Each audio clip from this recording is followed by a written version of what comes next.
السلام عليكم soo dhawaad asxaabay maanta waxaan ka hadlaynaa toddoba qof oo qudraadkooda uga faa'iideysan doona si masaakiinta ku caawiyaan haddaba asxaabta toddoba qof oo arki doonto waxay yihiin waxayna awoodaan in dawladana fuqara ah ay taajirub bedelaan boqortooyadana awood badan ay dhulka dhigaan toddobada qof oo iskaashanay waana toddoba qof oo bulshooyinka ama bulshooyinka adduunka ku nool muhiim u ah haddaba toddobada qof maxay yihiin waan ku ogaan doonaa muuqaalkeena maanta atamintaan asxaab muuqaalka bilaabin waxaan iga codsanayaa halka arin oo ah kanaalkayga hore sawfaan ku maray cilada ay soo gaaray sarjeeniga iga caawin kara linkigiisa hoostu yaala ee fadlan subscribe soo dhaa waxaas iga caawiyo waxaan iga caawinayo kaliya waxaan rabaa inaad iga caawiso subscribe kanaalkan muddo aan ka maqnaan doonaa sababtoo cilada ay iga soo gaaray salajliga kan baar hadda u soo jeestay oo muuqaal idin soo dhigi doona ee fadlan ka subscribe soo dhaa si aan loo ilaawin algoritmku nuusan si fiican u shaqeyn fadlan subscribe soo dhaa oo comment ay hoostiisu yaala waxaas subscribe ka soo dhaa iminka inoo bilaato animegeena maanta animegeena maanta wuxuu ku bilaamayaa toddoba qof oo ugu awood badan dalka Japan sababtoo awood u yeesheen anaa nooga sheekeynay toddobada qof waxa awood u yeesheen anaa nooga sheekeynay toddobada qof waxa ugu horeeyay gabadhaasina waa gabadh najaarada ama sameysay dhanka teknoolajiyada heer sare ku leh oo qalabada xumaasha ay hagaajisa gabadh kale oo gabadh seefiyahana oo wax la dagaalanta wuxuusta iyo wixii kale ka soo horbaxa iyo waxa jirta gabadh kale oo loo yaqaan Ichigo taasoo ah gabadh dhakhtarad ah oo qaliinka iyo dawooyinka si fiican u taqaana waana gabadh aad awood badan marka laga hadlo xirfadda iyo waxa jira wiil kale wiilkaasina waa wiil ka shaqeeya markabka wiilkaasina mid qaraasina ama burcadbadeed iyo mid kale waxa jira sixroolaha oo sixirkiisa dadka u adeegsada iyo waxa jirta gabadh kale gabadhaas iyadoo ku fiican dhanka siraha oo siraha ay soo xataa iyo waxa jira wiil yar oo kale wiilkaasina waa siyaasi waana madaxweyne ku xigeenka dalka Japan waana nin aad u caqli badan oo dadku ay ka dambeeyaan toddobada qof waxay ku dhex jireen meel diyaarada ayana la soo dhacda kadib diyaarada markay la soo dhacdo way dhintaan waxa ay tagaan caalamka kale markay xagaas tagaan waxa arkina labada gabdhood markay arkaan diyaaradan soo dhacaysa ayaa waxay dhahaan diyaaradda maxay tahay waxana maxay yihiin waxaan xaga ka fahmaynaa inay ku laabteen xajarkii kadib wiilkii siyaasiga ahaa ama ninkii madaxweynaha ayaa soo kaca wuxuuna arkaa gabadh yar oo dhagadheer kadibna wuxuu ku yiraahdaa yaa tahay adigu hase gabadh ku tiraahdaa waxaan ahay gabadh shaqaale ku ah oo adigu ku shaqeynaysa waan ku badbaadiyay markaas wiilku wuxuu intuu ku xanaaqo ku yiraahdaa asxaabtayda kale markaas ku tiraahdaa fan hareeraha fiiri hareeraha uu saa u fiiriyo ayaa wuxuu arkaa in asxaabtiisa isagana la daweeyeen oo la caafimaadiyay kadibna waxa soo bagaashay gabadhaasna waxay bilaawday in la hadasho wiilkii wuxuu ku tiraahdaa waan ku salaamay kadib wiilku markuu la yaab dhageedii ciyaha ay leedahay iyo sidoo kale waxa uu la yaabaa diilkan amba dabadan kala laada markaas gabadhu wuxuu ku yiraahdaa adma bilaan tahay mise waraaba tahay markaas gabadhu wuxuu ku tiraahdaa an labadu isku dhex jira markaas wiilku wuxuu ku yiraahdaa an waxaan weli hore ma maqal in bilaadeena tahayna kaaga shaqeysanahay laakiin waxaan u maleynaa tahay xayawaan markaas wuxuu ku tiraahdaa an xayawaan ma yihi wadiga ii jeedinahay gabadh qurxoon bilaadan iyo xayawaan waan ahay casrigaad ku noosheena ma casrigii saxda ah waxaad joogtaa casrul xajar markaas wiilku la yaa waxaan casrul xajar markaas wuxuu ku tiraahdaa ha casrul xajar ayaa joogtaa markaas wiilku wuxuu ku tiraahdaa casrul xajar goorma la soo dhaafay maxay helay xageen jooga anigu markaas wuxuu ku tiraahdaa adigu waad dhimatay waxaana tagtay caalamka tagtiin waxaad ku laabtay maadigii waxay xajarkii ah kadibna wiilku rumaysan waay waxayna tusan diyaaradiisii burburtay iyo meeshay ku soo dhaxday waxayna keentay diyaaradani maadigii ama waxay soo dhaxay hore ay keentaa markaas wiilku murugooda markuu arkay xaaladahan kadib dushiisa waxa duula tiniin markuu arkana ula sii yaaba kadib labada gabdho waxay wiilku dijiyeen yada waxayna keenay hotel isaga asxaabtiisii kale waxay bilaabeen casheeyaan oo ay waqti qaataan wiilkiina uu iska farxo oo niyadooda dhisanto suudkiisa alaabtiisa iska xidho oo caruurta yar kale gaajoonay iyagan xayawaanka ahaa oo cunno siiyo oo uu ka farxiyo kadib gabadho way qosashaa waxayna tiraahdaa wallahi wiil faniyana helay oo nin furfuran oo wanaagsan ayaan helay kadib waxay ku yiraahdaan adumad helin anaga ay helnay ee aams markaas wiilku wuxuu ku yiraahdaa marka la helay ma alaab baan meelaha tagtaalay masaga waxay ku tiraahdaa aniga fadliga ee ku soo badbaaday haday kale xiliga dhiman lahayd masaga waxay ku sheekaysaa sheeko waxayna tiraahdaa adduunku soo shaqeeyo saa u taqaanay ma ahan ninka adduunkan waxa ka taliya ninkaasina waa nin shaydaan waa nin aad awood badan waxaana kugu waajiba in amaawartiisa qaadid berina waxaanu yimid doonta askartaasoo maamusha nagana qaadata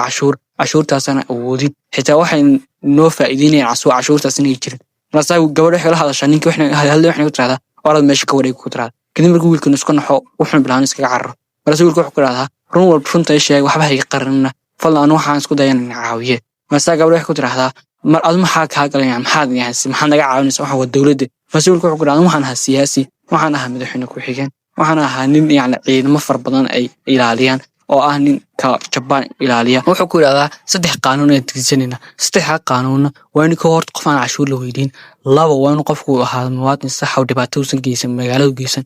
saddex wixii caawimaad loo baahan waa in la weydiiyo qofka hortiisana lagu tusaa caawimaadda kadib gabadhu way farxdaa waxayna tiraahdaa qof saas haddaan helayno waan farxi lahayd markaas wiilku wuxuu ku laabtaa mustaqbalkiisa yani ay soo xasuustaa markuu arkay gabadha yar yani qaliinkii ay gabadha sirooyinka hesha kadib markuu soo laabto caadigii ayaa wuxuu arkaa askartii oo loo sheegay kadib gabadha ku tiraahdaa anagu cashuur ma hayno ee naga wareejiya kadib ninka wuxuu isku dayan gacanta u qaasdho laakiin wiilkii ayaa soo gar istaaga wuxuu ku yiraahdaa cashuur lama hayo laguma dhihin dhagahaad laadahay hor meesha ka tag wuxuu ku yiraahdaa ninkii askariga aniga maniga saas kula hadlaysaa aan askartan gar joogto markiisid waxay arkaa askartiisu dhulka ku dhacdhacdo arkaa ninkiina isma waa loo xiblaanu soo war wiilkii laakiin inta loo qabta loo gambiyo dhulka ayaan lagu jiidaa seeftiisa ayaa laga qaatay wajigaana laga weeyay waxaan ugu yiraahdaa mar dambada meesha kugu arko ka shalay doonta ninkiina askartiisa isaga uga carraan meesha ka baxsadaan markaas dadkii meesha jooga wax bila wiilkii u mahad celiyaan oo yani ku yiraahdaa aad iyo aad ma maasantahay dhaakal wiilkii yaa saxirooli ayaa dhexda ku hela wuxuu bilaa madax iska gooyo soo ku yiraahdo haddaas yani aad saas sameeyeen weysiin ama saa la rabaa sameeyeen weysiin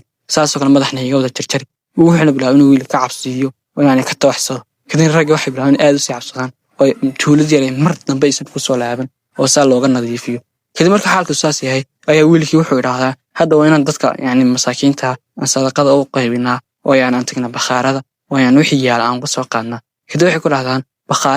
bakhaara meesha ma yaalaan markaasuu ku yiraahdaa bakhaara xitaa ma la hidin miyaa maxaa naga khaldan mase wuxuu ku yiraahdaa kaliya waxaa jirta meeshaas dadka laga codsado inuu yani cunno la siiyo laakiin cunnadaasina waa qeyl wuxuu oo hadda rabtay inaad dadka fara badan yani aad qoyso lacag fara badan bixisa kadib wiilkii kale makaanigii baa loo diray waxaan ugu yiraahdaa orasag meeshaas oo soo eeg kadib wiilkii markuu meesha inta wuxuu ku yiraahdaa nin yahow ku yiraahdaa dad badan waxaa jira gaajaysan saalaajiliga waxaan u baahanahay inay siisay cunto filiya ama yani lacag baan ku siinayaa ee cuntada iga raqiis inta dadka ka siinaysa ay iga siin masuuq raanta ka saxo igama galo muhiimadeedu waa inaad lacagta siisaa dadnaysa haysa waa in iska bixi kartaa kadib wiilku wuxuu yiraahdaa waa yahay maana gaajoonay maxaa yeelay kadib wiilku iska soo baxaa markaas ninkii faqiirka miskiin kala hadlo wuxuu ku yiraahdaa maxaa ka khaldan howdii oo inaan gaajoonayno oo yani ninkii saaxiibka ahaydeen wanaagsan siyaasiyiin uu ku yiri saas ha sameeyni oo dadka caawi masuulku wuxuu ku yiraahdaa aniga maaniga gaajaysan iniga ayaa gaajaysan ordoo tuugo dagarka qabsada oo baryo dhex cunan ayaan u baahanahay masuul ninkii wuxuu bilaabay inuu soo hadlay uu ka xanaaqo wuxuu ku yiraahdaa ariga sadaan sheegay ninka hogaamiyaha ah ama madaxweyne ku xigeenka ah oo aad ka shalin doonto soo oogtay Soomaa masuul ku yiraahdaa orod hadda soo sheeg dhanka loo harkana gabadh yar naqan gabadhaas wax kasta oo yani labadan isweydaarsanay dhigeysanaysa kadib waxaan ku soo laabanay wiilka saaxirka kaasoo ciyaalka yar madadaalinay oo kala baxtusaya dhanka kale gabadha seefta taqaaniin geedaha ay dadka masaakiinta u jarjaraysa way caawinaysa wiilkii siyaasiga cuntada ayuu karinaya dadkii yani tuulada ku jiray masaakiinta ahaa ayuu caawinaya markaas dadka tuulada ku jiray waxay bilaabeen inay farxaan oo iraahdaan maanta waxaan helnay 7 qof oo ah deeman aan la heli karin weligood fursadooda ayna soo mari karin gabadha yar sirleeda hay'adaha maxsiro sirooyinka helaysay ayaa soo laabata waxay ku tiraahdaa waa ugu dambeyn soo iibsay raashinkii Soomaa masuuq ku raasay soo iibnay masuuq ku raasay waxay gabadha ku tiraahdaa ninkan waa nin aad wax qariya markuu kugu lahaa lacag ma hayo ninkan wuxuu ka cadeymahaas ku kalifin lacagta bilaashita lacag uusan bixin oo raashin kaga soo qaada qasab ninkiina markuu uu la yaabo wuxuu yiraahdaa igaraalo saaxiib ku gafay waxaan ku milayn qof ma nacsan ku haystay laakiin runaanta qof wanaagsan ay tahay masuuq kale waxa soo sheekooyinka dadka cabaaqada kadib gabadha yar baa imaatay waxay tiraahdaa fadlan ka codsanay ninka iska xafiisid maadaama khalad ka galay masuulku wuxuu bilaabay gabadha yar taxaad fayraahdo mar haddii adiga tahay waa cafinay ninkan waxba kuma sameeyeen markii hore waxba ma rabin ku sameeyay kadib gabadha yar way farxdaa waxayna tiraahdaa aad iyo aad u maasantay walaal inta saan noo caawisay ilaahna ha ku caawiyo kadib gabadha yar waxay bilaabeen inay dadka cashiina iska daawato yani iska faraxsanaato marka dhanka kale waxa arkaynaa dadkii magaalada oo yani tashanayo leh dadkan maxay ka rabaan maxay noogu faa'iideynayaan ninkiina wuxuu keenay raashinkii dadka oo qaybiyaan oo ilaahan dadoo dharga maanta yani waxba lagama baahni noloshaad adkeyd ku jirteen hadda waad ka baxdeen saas ayaan yani ku heshin nolol kan wanaagsan noloshii horeed ku nooleen laakiin asxaabi ma ogtiin ninkan raashinka dadka yani ka iibinayay ama ninka u soo iibiyay ma kama hadlay ninkii meesha joogay buurnaa yani ku lahaa ma rabo inaan raashin ina siiyo waxa ku kalifay inuu raashin ka bixiyo waa gabadhan yar meesha taagan arki oo jeedin Soomaa gabadhan yar ayaa waxay ku kaliftay ninkaas inuu raashinka qasban cali ku bixiyo sababta waxay ka is asraar fara badan gabadhan oo nishay qudraadkeeda awoodaha ay leedahay awoodaheedu ah inay asraarta ay soo kafishto ama yani sir kasta ay dibadda keento kadib ninkii sir ay ka keentaa waxaan u dhiibtaa ninkii kale ku tiraahdaa ugu tahdiid ama yani hanjabad ku samee hadduu ama wartada uu qaadan waayo kadib ninkii markuu arko sirta waa uu farxaa waxaan ku yiraahdaa way hadda ayaan samaynayaa kadib ninkay saas ugu tagaa wuxuu ku dhahdaa ka ayaa saaxiib ku dhahdaa waxaan ka ayaa cadaymo ama yani siro ayaan ka hayaa haddaan sirooyinka dibadda soo dhigana shaqadan yar aad ku faanayso waa laga erinaya ee dhaqsada ka bixi sadaqada kadib sadaqada iska soo bixiyso ku qasban oo mid lacagan asxaaba anime-ga markaad sa aragtid aad maxay markaa qisooyinka intiisa dambe aad aragtid aad iyo aad buu macaan yahay marka inteedba maanta saxan ugu soo gabagabeynaya fadlan muuqaalkan cajiib like saar kanaalkan kusoo biro subscribe saara مع السلامة واشوفكم في حلقة جاية